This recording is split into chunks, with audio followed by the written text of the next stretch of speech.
안녕하세요. 오늘은 지난주에 이어서 다윗성에 대해서 계속해서 알아보도록 하겠습니다.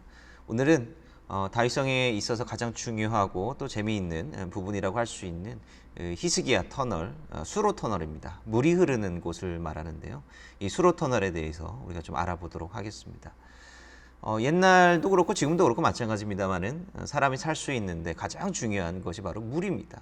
물론 이제 오늘날에 있어서 물은 아주 발달된 하수, 상수도 시스템이 있어서 어려움 없이 물을 사용하고 있지만요. 옛날 사람들은 그렇지 못했습니다.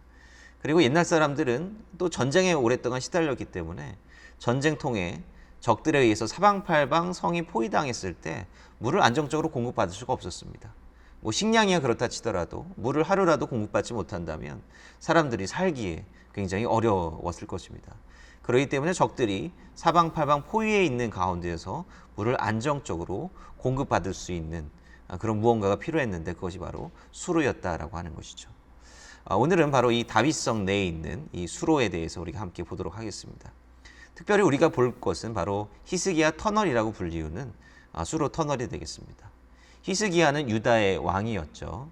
바로 성경에 따르면 굉장히 경건한 왕이라고 되어 있는데요. 히스기야 이전까지 이 유다와 예루살렘은 바로 당대 고대 근동 지역을 다스리고 있었던 바로 아수르의 영향력 아래에 있었습니다. 사실 히스기야 전까지 많은 왕들은 바로 그때 아수르의 영향력 아래에 있으면서 종교적인 영향도 함께 받았고, 이에 따라 백성들은 하나님을 온전히 섬기는 것이 아니라 지방 곳곳에 산당들과 잘못된 우상들을 세우면서 우상 숭배에 빠졌다라고 하는 것이죠. 이러한 상황 가운데 바로 히스기야가 나타나게 되는데요. 히스기야는 이러한 상황 가운데 종교개혁을 단행합니다. 주변의 지방 산당들과 그런 우상들을 다 파괴하고, 또한 유다를 아수르의 정치적인 영향력 아래에서도 벗어나게 하려고 합니다. 이때 당연히 아수르는 이러한 유다의 변화가 마음에 들지 않았고, 바로 당대에 사네립이라고 하는 왕이 있었는데요. 사네립이 군사 원정을 대대적으로 준비하고 유다를 향해 원정을 떠나게 됩니다. 바로 그때 히스기야는 이 아수르의 원정에 대비하기 위해서 여러 가지 공역들을 하게 되는데, 그 중에 하나가 바로 이 수로 터널을 새롭게 정비하고 만드는 일이었습니다. 그래서 우리가 한번 그 수로 터널의 모습을 함께 보려고 합니다. 자, 여기 지금 보는 모습이 바로 이제 수로 터널로 이제 들어가는 입구가 되겠습니다. 그래서 이 수로 터널이 이제 어떤 모습인지 잠시 후에 우리가 보도록 하겠는데요. 여기 안으로 들어오면 이제 이 주변에서 발굴하면서 이제 발견된 그런 그릇이라든지 이런 램프도 있고요. 이런 모습이 있습니다. 여기 안으로 내려왔습니다. 이 안으로 내려오면 이제 수로 터널로 향하는 이제 길이 이렇게 나오게 되죠. 실제로 가보면 굉장히 좀 어둡습니다. 굉장히 어둡고 컴컴한 이제 터널이 나오게 되는데요. 이게 지금 수로 터널로 지금 향하고 있는 그런 길이 되겠습니다. 여기 보면 이제 여기 주변의 돌들이 이제 다 이 석회암 성지로 되어 있습니다. 그래서 이 석회 동굴을 이렇게 파내려간 그런 모습이죠. 물론 이제 오늘날 좀 보완한 모습도 있겠지만 옛날의 모습도 간직을 하고 있습니다. 자, 이쪽에 오면 여기 커다란 구덩이가 있습니다. 우물처럼 생긴 구덩이인데요. 실제로 보면 약 10m 정도 아래로 파내려간 굉장히 깊은 구덩이인데요. 자, 이 구덩이가 바로 무엇이냐? 다윗 시대 이전까지 이 가나안 족속, 특히 여부수 족속이 이곳을 점령을 하고 있었는데요. 그 전부터 존재했었던 옛날 가나안 사람들의 수로 터널의 흔적이라고 보시면 되겠습니다. 자, 먼저 이 화면에 나와 있는 그림을 보겠습니다. 이 그림은 이 다윗성의 이제 단면이라고 보시면 되겠습니다. 이게 이제 성벽이고요. 성벽이 모든 산에 있습니다. 왜냐하면 이 방어 때문에 그렇죠. 지난 영상에서 보실 수 있듯이 다윗성이 이제 높은 산 위에 올라가 있는 형태로 건축이 되어졌습니다. 그런데 여기 딜레마가 있습니다. 어떤 딜레마냐? 바로 이 아래쪽에 샘물이 나옵니다. 이게 그 유명한 기혼샘이죠. 기혼샘물이 여기에 있습니다. 그래서 물은 보통 낮은 곳에 모이죠. 그리고 방어를 하기 위해서는 높은 곳에서 하는 것이 굉장히 효율적입니다. 그래서 물은 낮은 곳에 있고 방어는 높은 곳에 해야 되기 때문에 이러한 딜레마 때문에 생긴 것이 바로 수로 터널이라고 보시면 되겠습니다.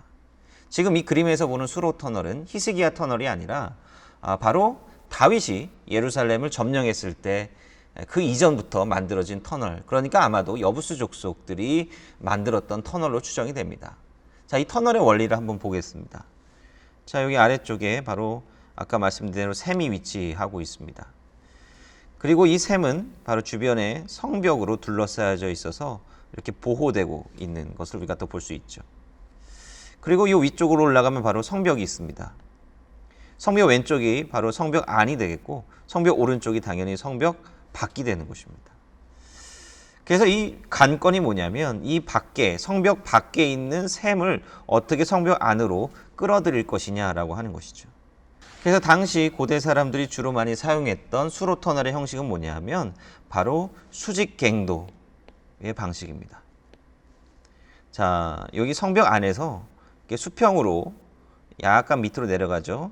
터널을 파는 거예요. 그 다음에 여기 보면 수직 터널이 있죠. 일종의 우물 같은 거라고 생각하시면 되겠습니다. 그리고 수직으로 밑으로 쭉 내려간 다음에 다시 수평 터널을 파서 샘물에 접근을 하게 되는 것입니다.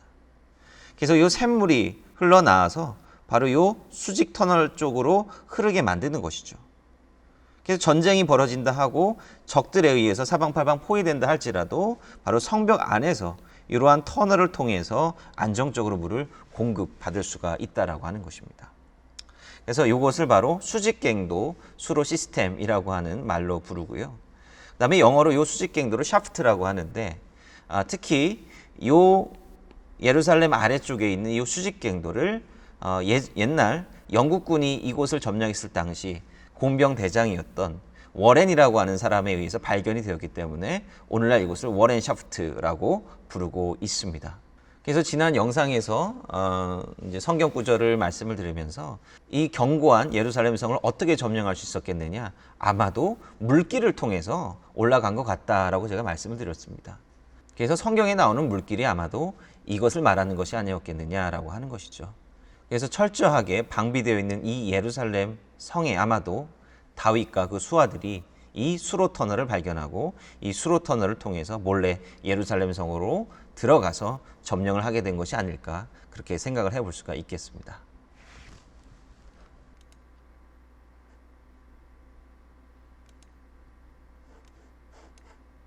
자, 여기 내려오면 이러한 이제 돌 무더기가 이렇게 보입니다.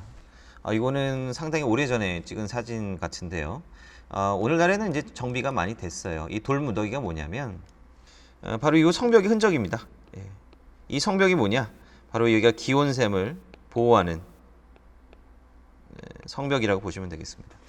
예, 물은 아까도 얘기했듯이 굉장히 그 중요한 곳이기 때문에 이 적들이 와서 여기다가 독을 푼다든지 이러면 안 되거든요. 그렇기 때문에 이렇게 성벽으로 잘 방비를 해서 물을 보호할 필요성이 있었던 거죠. 그러니까 이제 지금 여러분들께서 보시는 이 돌 무더기가 바로 물을 보호하던 그런 성벽의 일부라고 보시면 되겠습니다. 그래서 한번 내려가 보죠.